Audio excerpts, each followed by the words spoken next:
Hello students, कैसे हो आप सभी।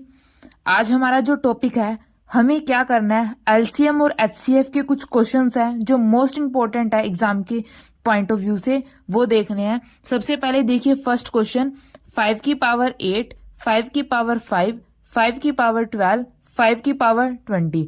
हमें इसका क्या निकालना है, एलसीएम निकालना है। सबसे शॉर्ट ट्रिक क्या है हमारे पास, सबसे पहले देखिए कि ये जो सब है, सबका बेस हमारे पास क्या है, सेम है। 5 5 5 5 बेस हमारे पास क्या है, सेम है। तो इस केस में हमें क्या निकालना है, एलसीएम निकालना है। तो जो पावर सबसे बड़ी होगी वही हमारे पास क्या आएगा, आंसर। बेस हमारे पास क्या है, सेम।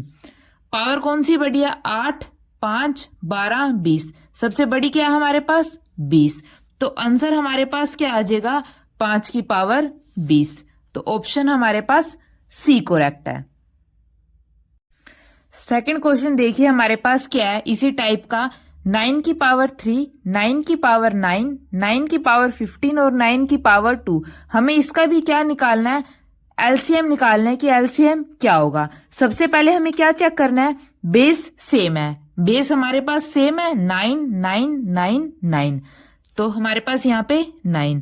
अब क्या चेक करनी है, जो पावर सबसे बड़ी है। सबसे बड़ी पावर हमारे पास क्या है, 15। हम क्या निकाल रहे हैं, एलसीएम निकाल रहे हैं। तो एलसीएम में हम क्या करते हैं, सबसे बड़ी पावर देखते हैं। सबसे बड़ी पावर हमारे पास क्या है, 15। तो इन में से एलसीएम हमारे पास क्या होगा, इन 4 नंबर का, 9 की पावर 15। ठीक है, ये ध्यान रखना है कि बेस हमारे पास सेम होना चाहिए। यहाँ पे बेस हमारे पास क्या है, सेम है। तीसरा क्वेश्चन देखिए हमारे पास क्या है, 5 की पावर -11, 5 की पावर -9, 5 की पावर -16, 5 की पावर -10। इसका हमें क्या निकालना है, एलसीएम निकालना है। सबसे पहले हमें क्या देखना है, पावर बेस हमारे पास सेम है। बेस हमारे पास क्या है, 5। यहाँ पे भी 5, यहाँ पे भी 5 और यहाँ पे भी 5। बेस हमारे पास सेम है तो हम क्या लिख लेंगे, 5। अब हमें क्या देखना है, जो सबसे बड़ी पावर है। नेगेटिव के अंदर जो टर्म जितनी बड़ी होती है वो टर्म उतनी छोटी होती है। अब आप में से कई बच्चे सोच रहे होंगे कि हमारे पास यहाँ पे -16 बड़ी है, लेकिन ये गलत है। अगर यहाँ पे +16 होता तो हमारे पास ये सबसे बड़ी टर्म होती और इसका एलसीएम 5 की पावर 16 होता। लेकिन नेगेटिव के अंदर जो टर्म जितनी बड़ी होती है वो टर्म उतनी छोटी होती है। तो यहाँ पे सबसे छोटी कौन सी है, -9। जो जितनी छोटी होगी नेगेटिव में वो उतनी बड़ी होगी।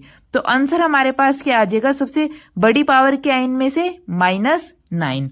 तो इसका एलसीएम हमारे पास क्या आ जाएगा, 5 की पावर -9। तो सी ऑप्शन हमारे पास करेक्ट है। इसी तरीके से नेक्स्ट क्वेश्चन देखिए, फोर्थ क्वेश्चन। स्टेटमेंट क्या गिवन है, 8 की पावर -4, 8 की पावर -15, 8 की पावर -8 और 8 की पावर -2। हमें क्या निकालना है, इसका एलसीएम निकालना है। ठीक है, हमें इसका क्या निकालना है, एलसीएम। देखिए कैसे निकालेंगे। सबसे पहले हम क्या चेक करेंगे, बेस। बेस हमारे पास क्या है, सेम। तो सबसे पहले हम क्या लिख लेंगे, बेस। अब हम क्या देखते हैं, जो पावर सबसे बड़ी है। सबसे बड़ी कौन सी है, यहाँ पे नेगेटिव में जो जितनी बड़ी होती है वो उतनी छोटी होती है, और जो पावर जितनी छोटी होती है वही उतनी बड़ी होती है। तो यहाँ पे सबसे बड़ी पावर कौन सी है, -2। तो इसका एलसीएम हमारे पास क्या आ जाएगा, इन 4 डिजिट का, 8 की पावर -2। तो आंसर हमारे पास बी करेक्ट है। अब नेक्स्ट फिफ्थ क्वेश्चन देखिए हमारे पास क्या है, 2/3, 4/9 और 5/6। इसका हमें क्या निकालना है, एलसीएम निकालना है। इस तरीके की अगर हमारे पास कोई भी फ्रैक्शन के अंदर टर्म आ जाए तो उनका एलसीएम हम कैसे निकालेंगे, जो ऊपर वाली संख्या है उनका एलसीएम और जो नीचे वाली संख्याएं हैं उनका एचसीएफ, दोनों को क्या कर देंगे, डिवाइड। ठीक है, देखिए अगर हमारे पास कोई भी फ्रैक्शन है इस तरीके से हमारे पास आ गई, अगर उनका हमें एलसीएम पूछा है तो हम कैसे निकालेंगे, ऊपर वाले जो नंबर्स है, अंश है, उनका एलसीएम और नीचे वाले हरों का एचसीएफ। यानी न्यूमरेटर का तो हम ऊपर एलसीएम लिखेंगे और नीचे वाली जो डिजिट है डिनोमिनेटर्स, उनका हम क्या लिखेंगे, एचसीएफ। अगर अब इसका उल्टा पूछ लेते हैं, अगर हमारे पास फ्रैक्शंस का एचसीएफ पूछ लेते हैं तो क्या लिखेंगे, ऊपर सभी डिजिट का एचसीएफ और नीचे एलसीएम।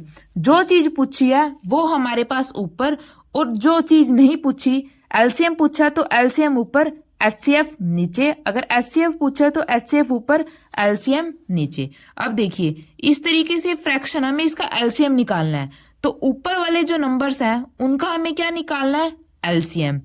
2, 4 और 5 का हमें क्या निकालना है, एलसीएम निकालना है। और 3, 9 और 6 का हमें क्या निकालना है, एचसीएफ निकालना है। अब देखिए 2, 4 और 5, अगर हम 2, 4, 5 का एलसीएम निकालेंगे वो हमारे पास क्या आएगा, 20। ठीक है, और नीचे का हमने क्या निकालना है, एचसीएफ। 3, 9 और 6 का एचसीएफ निकालेंगे तो वो हमारे पास क्या आएगा, 3। तो आंसर हमारे पास क्या हो जाएगा, 20/3। आप एलसीएम देखिए कैसे निकालेंगे, 2, 4, 5। सबसे पहले छोटी से छोटी संख्या जो इसको डिवाइड करती है, 1, ये 2, ये 5। अब 2 इंटू में 2, 4, 4 इंटू में 5, 20। तो एलसीएम हमारे पास क्या आ जाएगा, 20। अब एचसीएफ हमारे पास क्या होती है, वो नंबर जो इन तीनों को, बड़े से बड़ा नंबर जो इन तीनों को भाग कर देता है। अब 3 है, 3 को 3 से भाग देंगे तो 1, 9 को 3 से भाग देंगे तो 3, और 6 को 3 से भाग देंगे तो 2। तो 3 ही सबसे बड़ा नंबर है जो इन तीनों को भाग करता है। ठीक है, तो उसको हम बोलते हैं एचसीएफ। तो एलसीएम ऊपर, एलसीएम हमारे पास क्या आ जाएगा, 20, और इन सब का एचसीएफ नीचे वालेगा 3, 9, 6 का एचसीएफ हमारे पास क्या आ जाएगा, 3। आप यहाँ पे मेंशन भी कर सकते हैं एलसीएम ऑफ 2, 4 और 5, और एचसीएफ हमारे पास क्या है किसका, 3, 9 और 6 का। ठीक है, तो आंसर हमारे पास क्या आ जाएगा, 20/3। अब अगला क्वेश्चन देखिए, 4 में 5, 5 में 7 और 4 में 7, इसका हमें क्या निकालना है, एचसीएफ निकालना है। तो हम क्या करेंगे, अभी हमने लास्ट क्वेश्चन में क्या देखा था, जिस भी टर्म का जो भी चीज पूछा है वो ऊपर, अंशों का एचसीएफ, नीचे हरों का एलसीएम। ठीक है, अब देखिए सबसे पहले हमें क्या पूछा है, हमें यहाँ पे एचसीएफ निकालना है। तो जो ऊपर वाले नंबर है 4, 5 और 4, इनका हम क्या निकालेंगे, एचसीएफ। अब देखिए वो बड़ी से बड़ी संख्या जो 4, 5 और 4 को भाग कर देती है वो हमारे पास क्या है, इन सब का ऊपर वाले नंबर का एचसीएफ निकालेंगे। देखिए एचसीएफ ऑफ 4, 5 और 4, नीचे क्या लिखेंगे हम, एलसीएम। ठीक है, एलसीएम ऑफ 5, 7, 7। अब एचसीएफ क्या होता है, वो बड़ी से बड़ी संख्या जो इन तीनों नंबर को भाग कर देगी। तो बड़ी से बड़ी संख्या कौन सी है, एक ही है जो इन तीनों को डिवाइड कर देगा। तो एचसीएफ हमारे पास क्या आ जाएगा, 1। अब 5, 7, 7, इनका हमें क्या निकालना है, एलसीएम निकालना है। 5, 7, 7 का एलसीएम हमारे पास क्या हो जाएगा, 35। तो आंसर हमारे पास क्या हो जाएगा, 1/35। ठीक है बच्चों, इस तरीके से आप बिल्कुल क्वेश्चंस को आसानी से सॉल्व कर सकते हैं। अगर आपको इन क्वेश्चंस में कुछ डाउट हो तो प्लीज कमेंट सेक्शन में बताइए। अगर आपको वीडियो अच्छी लगी तो इसको लाइक जरूर कीजिए और निहान क्लासेस को जरूर सब्सक्राइब कीजिए। Thank you.